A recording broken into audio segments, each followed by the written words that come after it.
birth control is going to shut that conductor off. It's going to tell the conductor, you don't get to say in this anymore. We're going to use these hormones, and then boom, now you can start. I'm pretty sure I was schizo for those scenarios because like I remember dating him, and my husband's wonderful. Like he's the coolest guy. Also happens in people with extremely low B12. Whoa. Welcome to Under the Sun podcast. I'm Ilea. And I'm Emily. Grab a cup of coffee and join us every other Wednesday as we discuss all things holistic health, faith, relationships, going against the grain, and really everything under the sun. Let's get started, and thanks for being here. What title did we decide on? We are professionals. Actually, we're not professionals in the podcast world for sure. Mm-mm. I think actually that's maybe a part of our charm is that we have charm. Yeah, we have charm. Like you have knowledge of all things, like health things, and I'm like we're just very different, and we're not like the typical podcast. I feel like if you asked my children, they'd be like, "Mom knows nothing." Kids always think their moms know nothing, and then you get older, and then you start to have a kid, and you're like for me being pregnant, I'm like, you did this 7 times on purpose. On purpose. Okay. Why? Yeah. They wanted 12. My parents wanted 12 kids. And I always say I'm the youngest. So they stopped with perfection. Mm-hmm. 7. It's a holy number. Oh, yeah. Or you were just too much. That too. Actually, my mom says this. I'm like, there has to be something like health-wise. Why? I have no memories before like 9. And she was like, yeah, you just like, even like siblings are like, you just didn't really do much until like you were like 9. Like you just weren't really, I wasn't really there. Weird. I was not like an interesting kid. I wasn't talented. Didn't do anything. Like I just played in my room. Yeah. I have theories. I'll tell you about it later. But like I have like no memories before 9. And no one else really has memories of you either before? No, it's just like I was just like a blob. It was a blob. I wasn't interesting. Like people have all these fun stories. Like, oh, when I was a kid, I was so creative or did these things. And no, like no one has those. I have terrible stories. I don't know if I have any good creative stories. The only story I have is like my mom was like, oh yeah, you were really hard to soothe. So like the only thing that would soothe you is when we'd tie a belt around a laundry basket and put some pillows in it and then put you inside. And then we had like a kitchen that had like hallway around it, and the kids would just pull me on the carpet until I fell asleep, and that's how like they would get me to sleep. Hilarious. I don't know. I was a dud. I feel like some days I'm still a dud, but how did we get on this? We are interesting people. Okay. Now I'm a musician. And we have charm. Now I'm a business owner, and like we're entrepreneurs. Shut up. You're here for a reason. I'm just kidding. Welcome to Under the Sun podcast. Wow. Yeah. So we're starting a series that we're both really excited about. I think kind of the working title is we're made for this, but are we equipped for it? Kind of this idea of women, the female body is made to carry a child, and that's what we're here on earth to do. But why is it so difficult these days to, for one, feel good just in your body in general as a female? I mean, I'm sure guys feel that way too, but who's talking about them right now? I'm not. Some other podcast. Not ours. Yeah. Why is it so difficult to feel good? Why is it so hard to conceive? Because our grandparents did not have friends who dealt with this much fertility issues, or maybe it just wasn't talked about. Or maybe it was, I don't know, but it's a pandemic in itself. Yeah. And talk about trauma. Oh man. Just around that. I mean, I know at some point in the series we'll talk about, your song, but just this idea of like miscarriage is so hard. Yeah. And then we're kind of doing it on purpose in some ways, not intentionally. Like I'm not saying like women, but like, man, you do all this infertility stuff, and you just get pregnant. And I remember one friend was so desperate to get pregnant. She was like, I'm okay if I miscarry at this point. I just want to know I can conceive. Aww. And so, that idea that like just the trauma that also comes with this current generation of just the devastation and the loss that continues to happen. because we're holding off to hope. Yeah. So then how to like equip our bodies to in the optimal way. Not that like getting pregnant is the end all be all. Lots of women don't want to have kids. That's fine. It's your business. But there's still maybe a reason why you don't feel good and why you aren't like living your optimal life because you don't feel good. And a lot of time that is connected to our reproductive system, because it's so critical and so influential to, everything it is to be a woman. Yeah. And kind of, I think we'll flow into children we'll flow into pregnancy, birth, and then babies and kids. And probably even the mom's health postpartum. And really like we're starting this series, I think with like an intentional heart of like, we're going to just share information and try to help women as best we can. And we'll kind of we don't have an end date. We're just going to go. We're just going and we're going to have, we haven't like solidified the guests, but we've talked with people to be guests on our podcast, like specialists in, female hormones. And what was the other one you talked about? There's female hormones. I have a chiropractor friend who specializes in like chiropractics within pregnancy. And early development, right? Yeah, early development. Like just the idea of delivery. Yeah. And ways. Oh, yeah. I want to have like a midwife on. And I have a friend who's a lactation consultant, so I might see if she wants to come on. And like a lot of things, because like we can't be experts in everything, you know? Nor do I want to be. No, but like it's, I feel like these are important conversations to have. And today we're going to start with like the foundation, right? Yeah. Foundation of mom, maybe well before she is even ready to have a baby, but like how to ready her body. Yeah. So let's first, because like the very first thing that comes to mind, right, is, and this is just kind of this conversation around like, why? And so here's a theory I have from my earliest memories of being a woman. There was a lot of negative connotation with it, right? Like, oh, like you period again and it's just exhausting and it's painful and all these things, right? So we do our best, at least our generation seems to do our best at ignoring the female cycle instead of honoring our bodies and what our bodies were made to do. We ignore it. And the minute we want to get pregnant, we're like, where'd it go? Yeah. Wow. But that's good. Way to kick it off. Thanks. So let's talk about that. Well, yeah, because like I remember, not to like go back to when I first had my period, but I remember being like embarrassed. Maybe we should have a disclosure. Why? Men. No, I'm just joking. No, periods are normal, guys. Why? It's like poop. Period and poop, like in period poops. Like that's all. We're losing control. Sorry. Early. No, it's fine. Sorry, that was me. No, but Bring like it back in. There was just a lot of like, I don't know. It was probably the religion maybe I was raised in, but like there was just a lot of, you hit the nail on the head. There was a lot of shame around being a woman. It was like, oh, you're cursed you have the curse. Like it's a curse every time you get your period. And like, I remember being embarrassed and disappointed that like I got my period every month. And then like no one talked about it. Like there was never, I never had the only friend, I have a friend, Sarah, well, she's married now, but her name was Sarah Scott.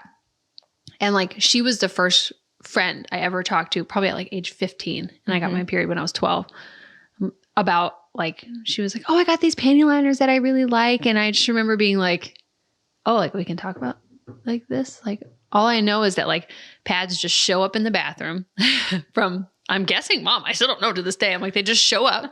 Who put those in there? And like one day there was just this book in there of like how to insert a tampon. And like, that's just how I was like, oh, this is just what you do. This is what you do. And there was just a lot of shame and stuff wrapped around that. And it, like, I don't know that went away until I learned about like cycles and how cool they are. And actually like how impressive the female body is. Like we're basically a different person every single week of our cycle. Yeah. Yeah. Yeah. Yeah. I think that's so good because again, you know, one of the things Eileen and I've talked about is like, how do you get pregnant and not know you're pregnant? But like, I would say that majority of the women, including You're going myself, for the jugular. I love it. Do it. Like, go for the jugular. I want that like so many women, including us, like no one ever taught us how to listen to our body, how to understand what's going on, how to respect what's going on. Where like the society is like, nope, you're driven. Like you should be the same today, tomorrow. Like you have things to do. You have sports to do. You're emotional. You're too out of balance then if it's not consistent every single day. That's what that's what society wants you to think. And these women come in and I'm like, what? Wait, pause. Like, you know, these women you work with, I'm like, wait, how do you not know?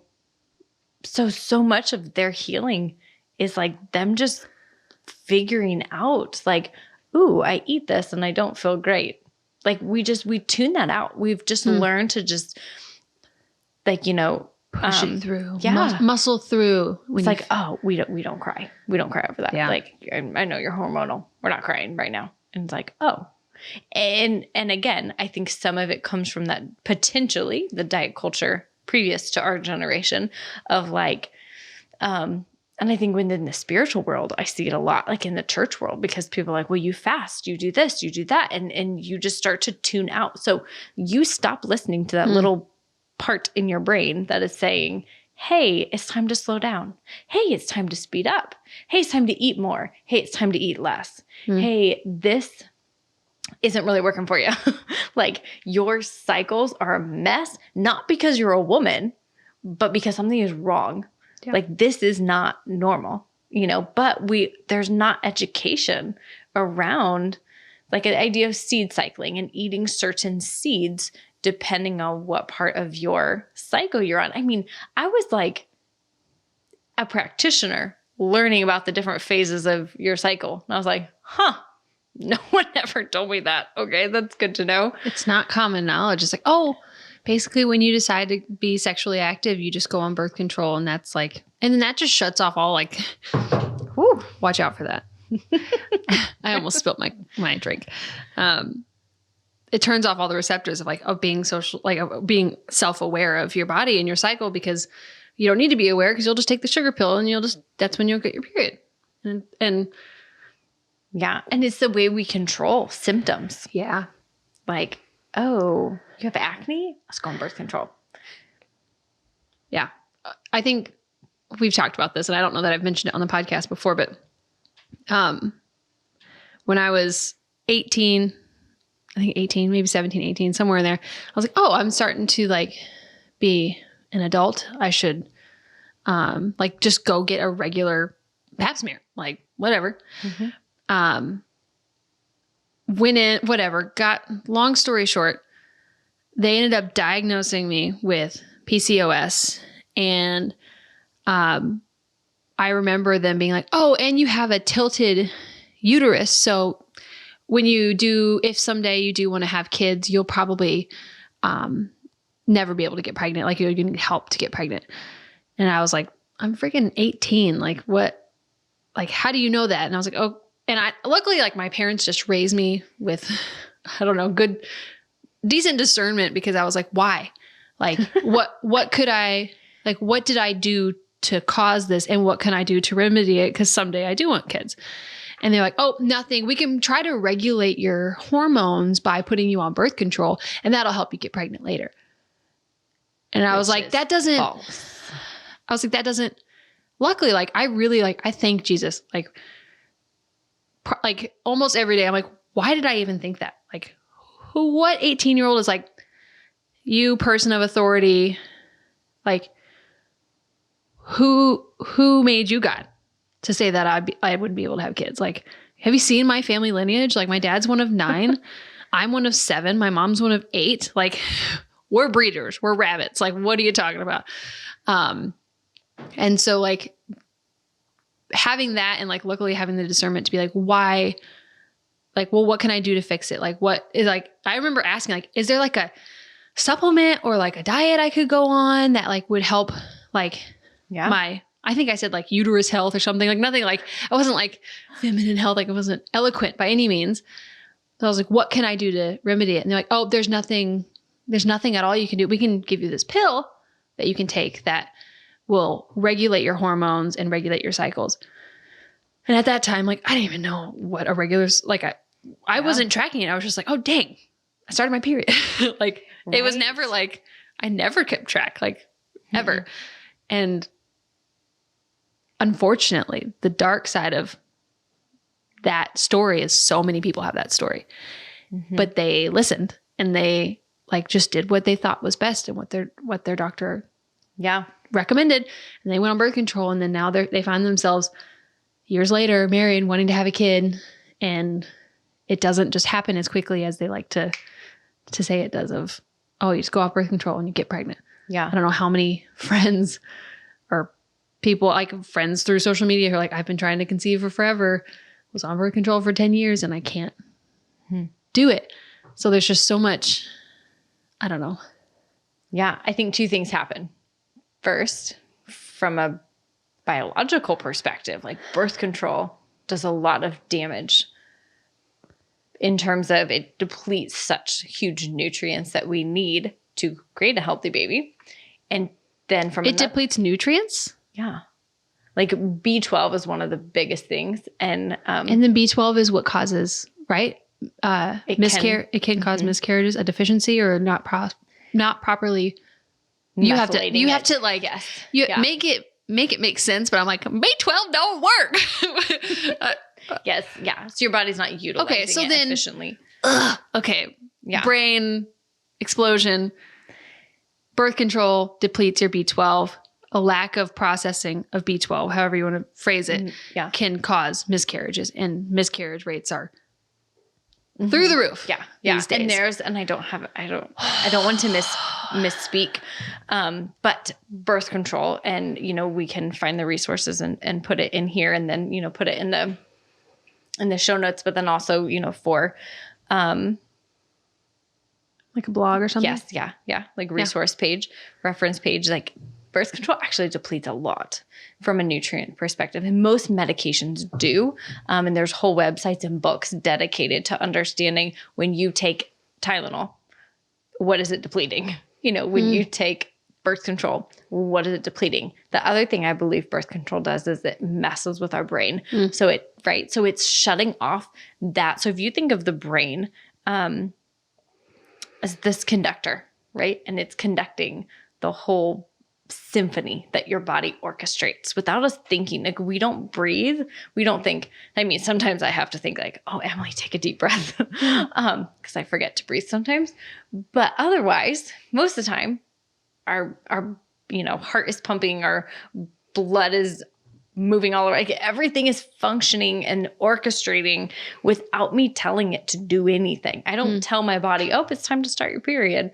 The brain does that. Right? The pituitary, like the conductor is up there going, all right, and now your turn, and you start, and you finish. And it's beautiful. That's how God designed our bodies to work. But birth control is going to shut that conductor off. It's going to tell the conductor, you don't get to say in this anymore.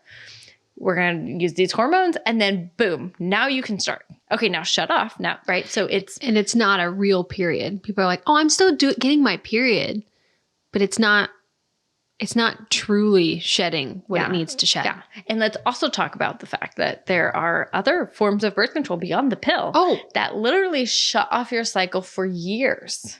You're talking about like implants? Yeah. And shots. And I mean, and then we could jump a whole conversation of like copper IUDs and like toxicity and all these things, right? But not to digress on that conversation, but the idea, we could go so deep in birth control. I feel like I might need to like have some notes in front of me though, so I don't misspeak, because I'm like, oh, there's a lot. Well, why don't we just tag resources that are that's true. Or put disclaimers. But when I was on, sorry, quick interjection. There was a brief period when my husband and I were first dating. No pun intended. What? Oh. When I'm getting tired. We need King coffee. Gosh dang it. Oh, yeah. So there's a brief portion of my life where I was on birth control. Like Dave and I had just started dating, and not just started, but like we were dating for a little while, and I was like, well, I don't want kids right away. And that's like the trap I fell into. Like I just fell into I don't like the term worldly trap, but like the average American trap of like, well, I don't want to get pregnant. So I think my only, this is my only option. I was like, well, I want to be responsible. I want like, you know, I do want kids, but someday. So I went on birth control for a little while, and I've told my husband this since, like I was probably only on it for maybe 6 months, 4 to 6 months, maybe. I don't know. I really can't remember because I was not myself. Like, and thankfully, like I was raised pretty holistic or poor, whatever you want to call it. Like we just didn't have much money. So mom had an herb book. And if, you know, something was happening, she would just figure out an herb to give us. Yeah. But I was not myself. Like I was a psychopath. Like I remember I told Dave, I was like, is it schizophrenia when you have like scenarios in your mind? I was like, I'm pretty sure I was schizo for those scenarios because like I remember dating him, and my husband's wonderful. Like he's the coolest guy. Also happens in people with extremely low B12. Whoa. Okay. Well, weird. Interesting.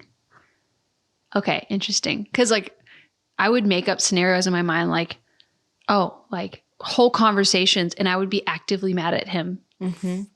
Like not express why I was mad because but then there was like, at one point it was like a devil on my shoulder, an angel of like, it's not like the angel's like, what is going on? Like, this is not you. You're not a jealous person. You're not like, Dave hasn't done anything and you're kind of being a psychopath. Like what's going on? And there was like this like something person on the other side. And I told Dave, I was like, I'm not doing it anymore. I'm not doing it. I was like, it's making me not myself. I was like, and I'm not going to do it. We're going to figure out something else. And luckily, like he's a good guy. Like I would not, hindsight as an adult, a married woman, I would have advised differently to a 19/20-year-old Ilea, but like, just follow your instincts. I'm not sure where I was going with that, but like it changes you. Yeah. It changes. I remember hearing, I don't even know who I heard this from, but they were talking about birth control and how birth control really, you know, puts a negative aspect on your libido. And they were like, the best, like, which the actual truth to birth control is you don't want to have sex. So ergo, no baby. Which is totally true from a hormonal perspective. So then to go back to your scenario with another aspect, in that, because I think a lot of people hear that same scenario. What does fear do? Like fear again drives our brain to function improperly. And so you have birth control, potentially different forms that drive the brain not to function well. But now we've created this fear that you may not have kids. And if you do, you're going to need to have help. So now that fear also drives the brain to not function properly. And then when we go to have kids, there's a lot more at stake and a lot more on the table and a lot more angst. And so again, like so many things that have been spoken, I think words are incredibly powerful. People put those on you and you've come into agreement with them and you're like, yeah, it's going to be tough. So then you go to have a baby and you're like, well, yeah, of course it's going to take me 5 years. Like that's what they said, you know? So I think there's a lot of damage that can be done. And people, we agree with it. We just don't know. Wow. Well, now like I want to get my B12 levels checked just because I'm like, oh, I was on it for 6 months. Wow. I think we're good. I think we. Yeah. Well, no, we did. So that's a lot of work because you were on B12 for a long time. You were on a complex. I was. I also have a little bit of not pregnancy brain. I don't think it's gotten that far, but like my brain is just elsewhere with certain things. And I kind of forget like, oh yeah, we did like a whole protocol to prep my body for this. Like, which is, yeah. So again, to kind of like circle back to the idea of the best thing, I think, as parents is really educating our girls on what it means to pay attention to their body, to almost celebrate, right? Like, I don't know this for sure. I need to like look it up, but I'm almost positive I've read of different cultures and societies that like would celebrate when the child started the period. Yeah. Yeah. Yeah. I know what you're talking about. I just can't. Yes. I can't place it. But that idea, like they celebrated womanhood, you know, and in an ideal world, like we need to, like your daughters, including us, like for us, and then for this younger generation to understand like, hey, this is going to happen. Here's how we support it during this time. Yeah. You know, and here's how to know if something is off. Like, you know, just basic fertility awareness method. Like there's like a fancy name and an acronym to it, but like it's just learning your body and cycle and how it's supposed to operate. Yeah. Yeah. That should be common knowledge to every single female. Yet it is very much not. Very much not. Yeah. And then you want to talk about having babies. And it's like, well, first, before you even talk about having a baby, the best option, if you can control it, is to understand first how your body functions and where the imbalances are.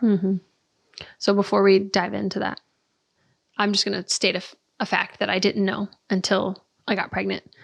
But through like my, I would say, holistic pregnancy, it's very, like I'm saying, midwives, I don't have an obstetrician. But I've learned that, so I'm carrying a little girl.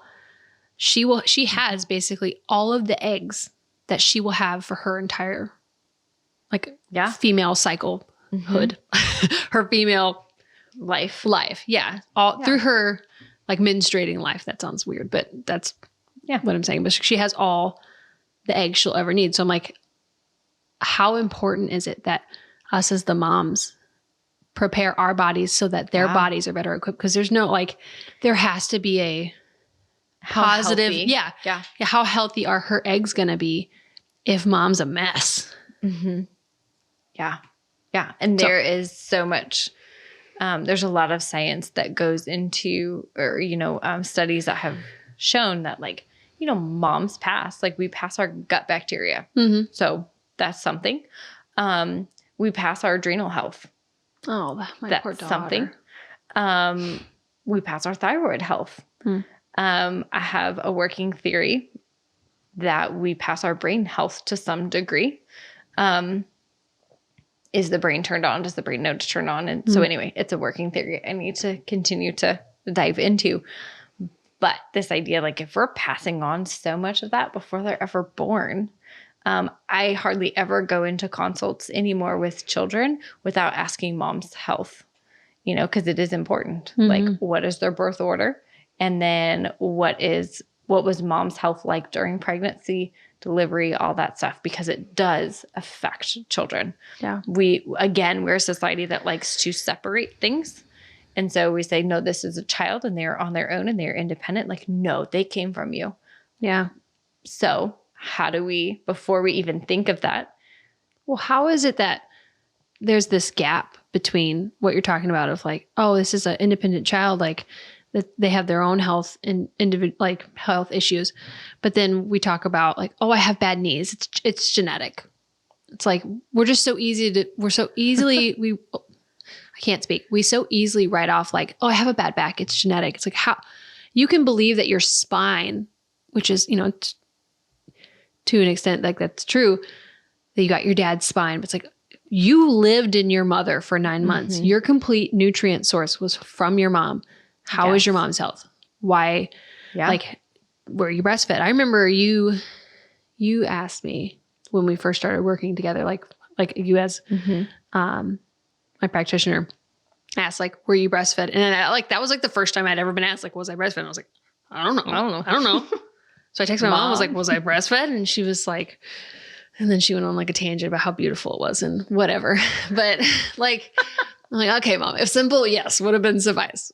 But like just things that we don't, we just write things off so easily. Like, oh, she's just a difficult baby. And it's like, is it that she's a difficult baby, or is it that you're eating a bunch of dairy and dairy isn't a great, like, there's just so many things that why do we write things off so quickly of like, oh, that's just who they are. Like, oh, I just don't conceive easily.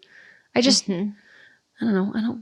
I can't feel my toes. I don't know. Like people who don't like, those people who can't like feel their digits. Yeah. That's like a common thing these days. Like, oh, like, no, I just don't feel my fingers. I'm like, what? Don't you wonder why you can't feel your digits? Like that's a problem.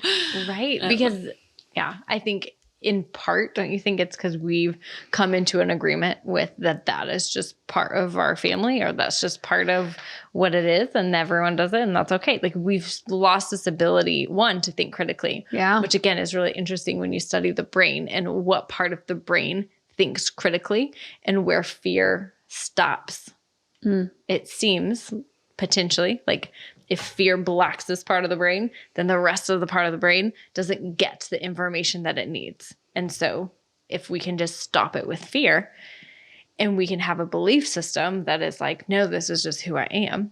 And this is just normalized, because what happens? We go to the professional and the professional says, you're wrong.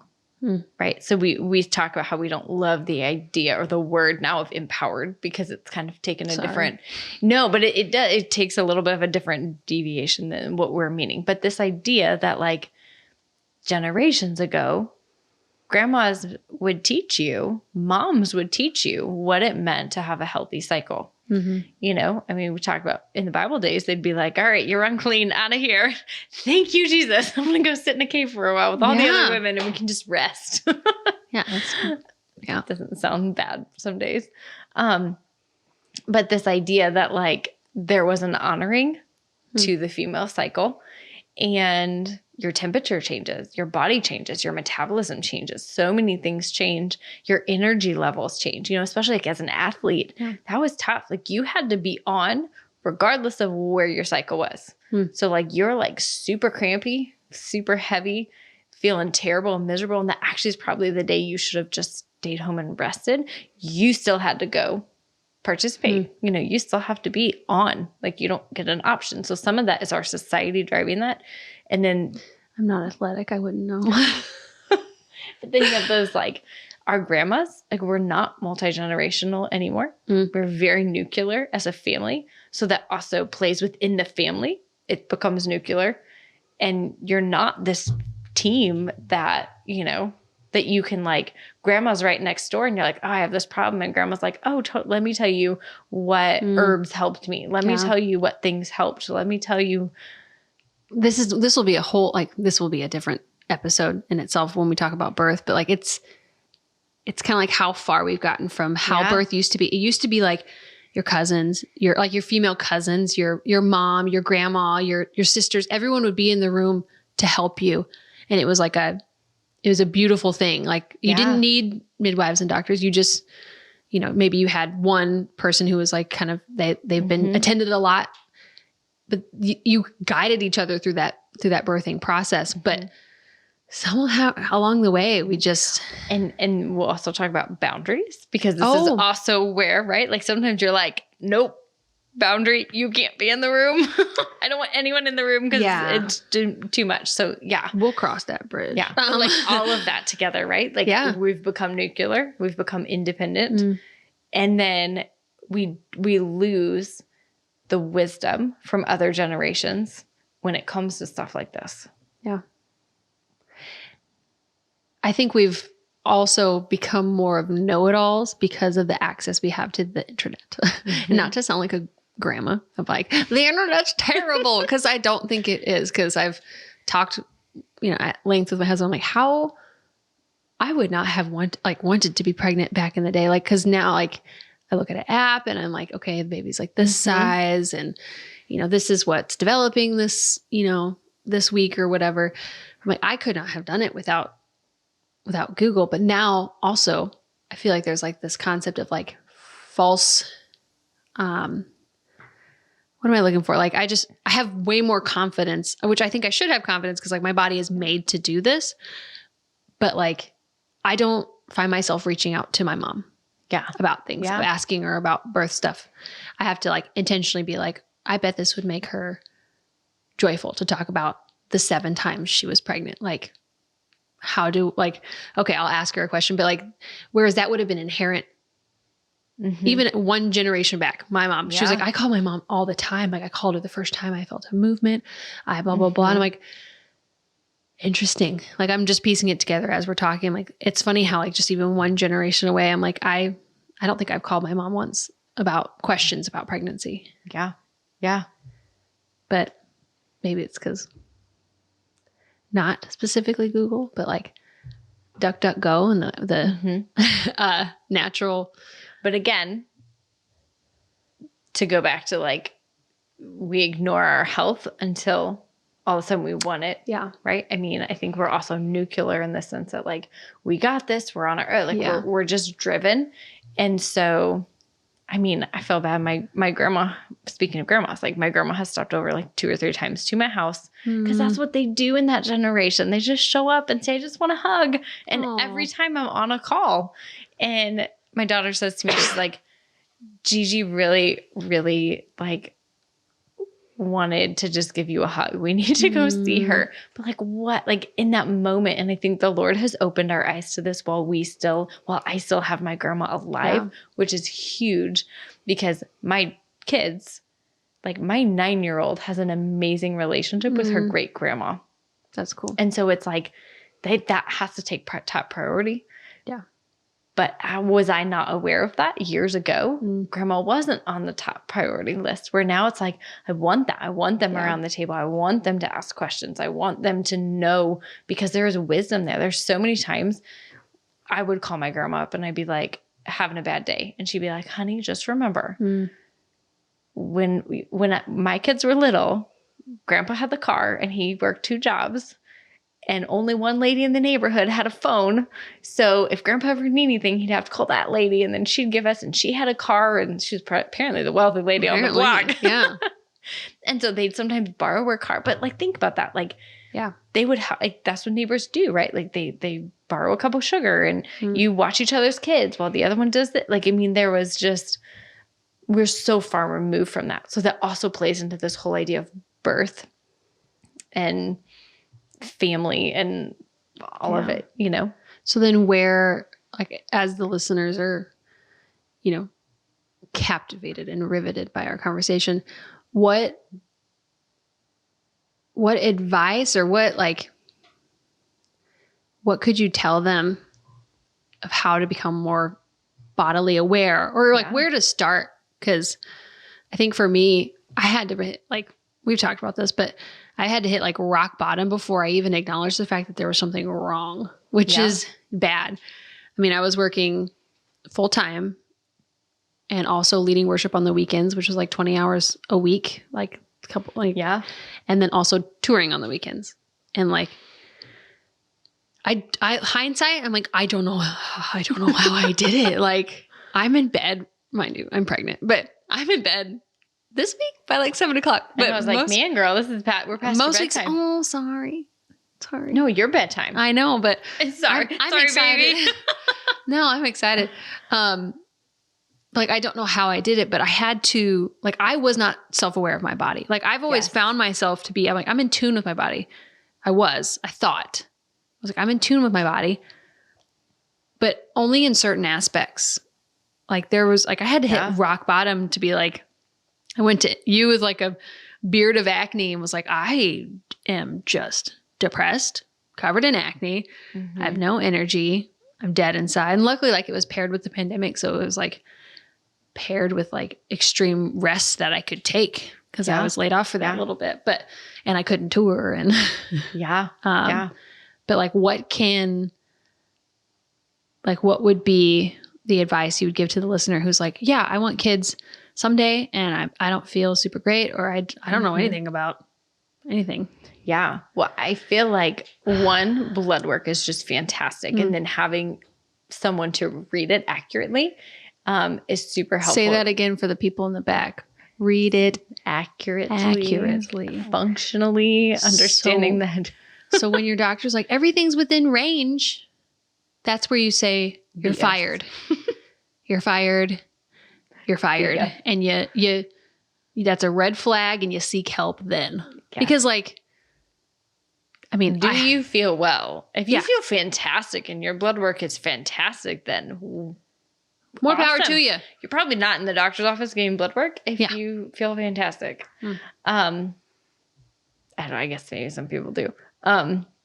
But yeah, I think blood work and then having someone understanding and be able to read it functionally is huge, because functional ranges look very different than just normal allopathic type of ranges. You know, it's saying not only what is a really, really great range, not the sickest of the sick, but what is a really good range for optimal health.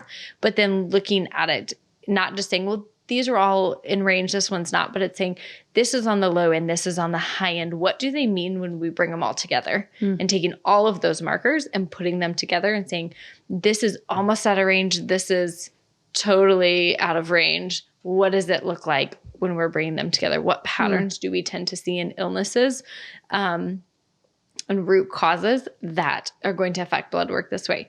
So I think working with a practitioner is worth its weight in gold, because it's hard for us to assess ourselves. Yeah. And it's easier for someone to say, hey, how come you're not doing this?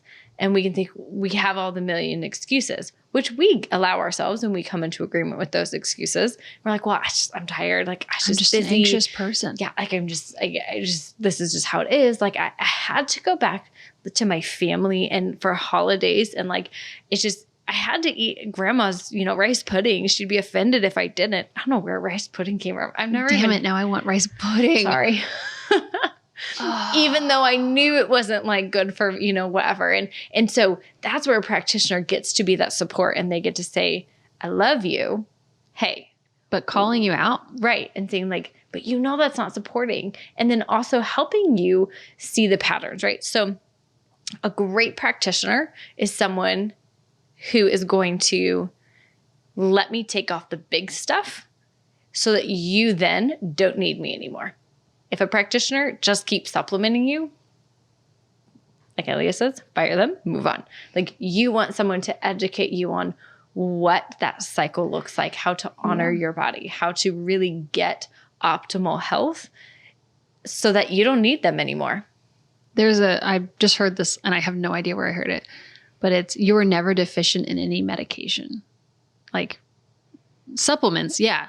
Like you're never deficient in medication. So there's a specific person that comes to mind that's close, and every time they go to the doctor, it's like, oh, well, I need this now. And that's just what they're on forever then, until like there's never an end date of like, hey, your blood pressure's a little high. Let's do blood pressure medication for just a little bit. It's like, oh, how long have you been on blood pressure medication? 12 years? Oh, They didn't ever think to be like, hey, let's look at your diet.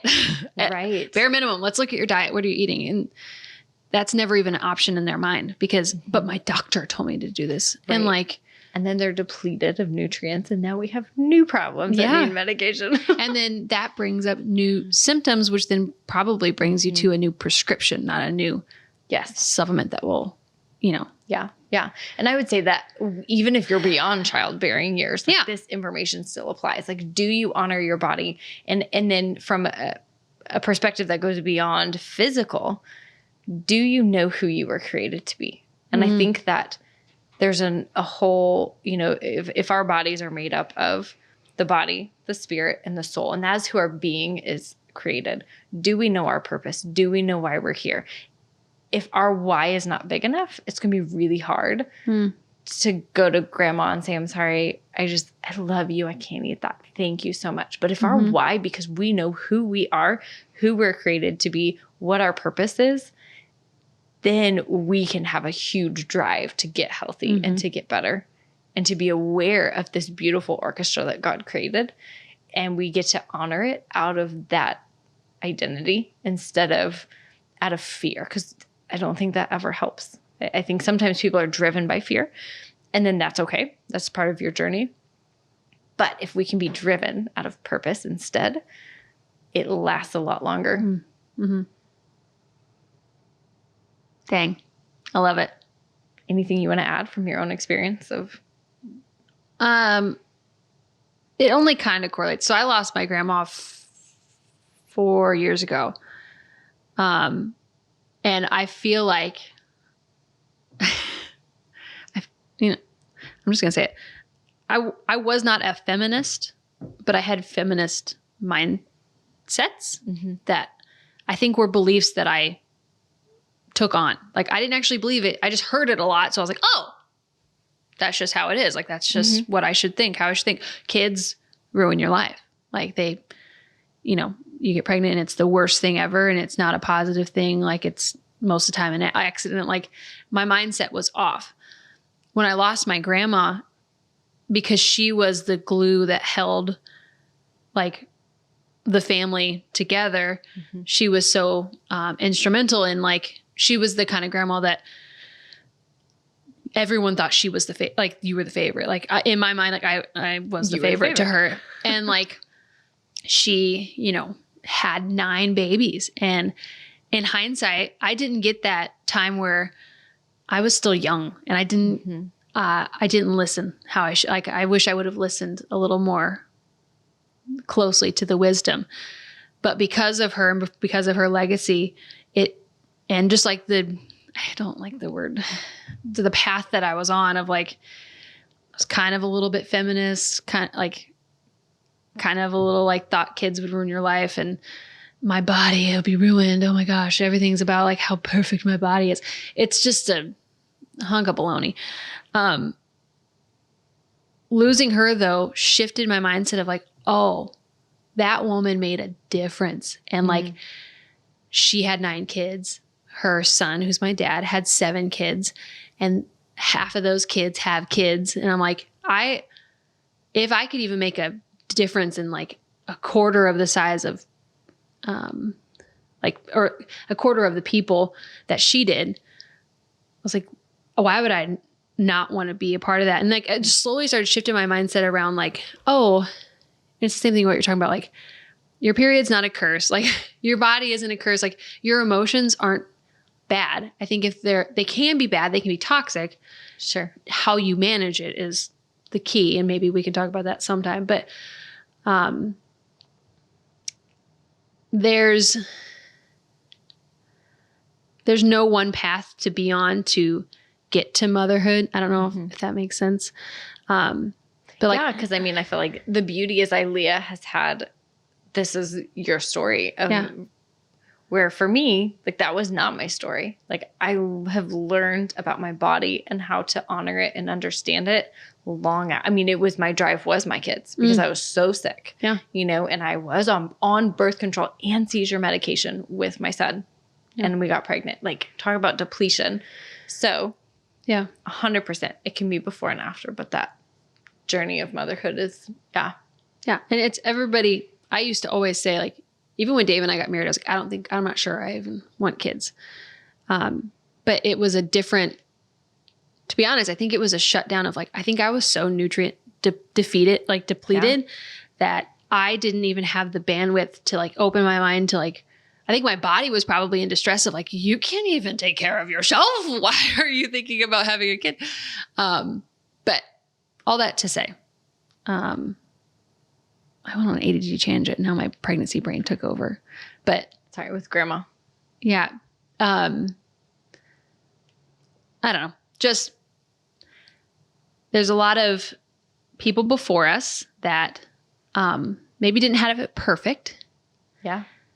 But we've kind of, I think, as a society have overcorrected to try to remedy the not perfect scenario. But we need to kind of like go back to the center and learn about us as women and our cycles and our moods and what all that means. And I hate to say it, but cervical mucus, all those things, like the things we need to know to have like a healthy cycle, and to know ourselves and to better equip the next generation and the next generation.